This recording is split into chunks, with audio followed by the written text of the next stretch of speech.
Coucou, bonjour, je viens de recevoir ma guillotine Fiskars et je m'empresse de vous donner mon ressenti.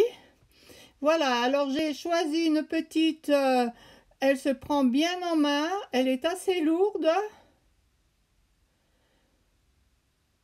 Autrement, elle est en centimètres, c'est ce qui me plaît.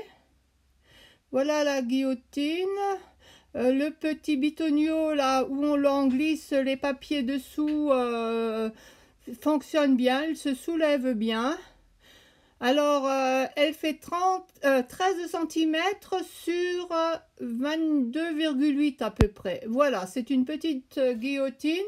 Donc moi si je l'ai acheté, c'est parce que le massicot, lorsqu'on est au bord de feuilles fine comme ici, vous voyez, ça ne prend pas ou ça déchire la feuille. Donc c'est pour ça que j'ai décidé de prendre la guillotine.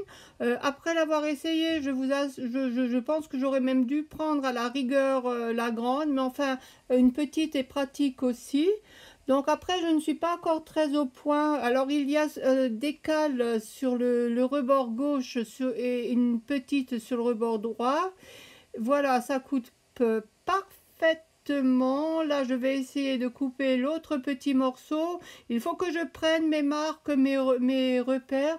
Toujours est-il qu'avec une guillotine, en principe, on n'a plus besoin d'acheter de lame, puisqu'elle s'affûte elle-même chaque fois qu'elle coupe.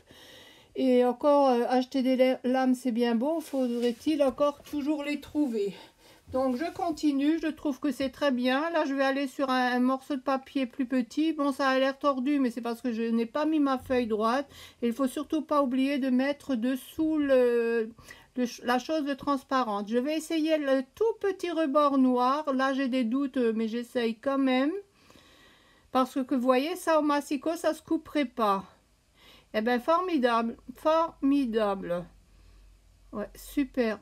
Donc là pour l'instant je regrette pas du tout mon achat. Il faut dire que quand on commence le scrap on ne sait jamais ce qu'on doit acheter.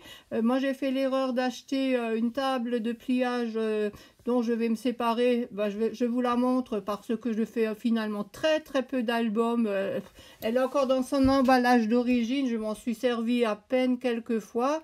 Bon, au début on ne sait pas si on veut faire de l'art journal, des cartes, les pliages pour les albums. Donc bon, bref, je vais m'en séparer. Je vous montre ma petite Fiskars dont je suis très contente. Merci de votre visite. Au revoir.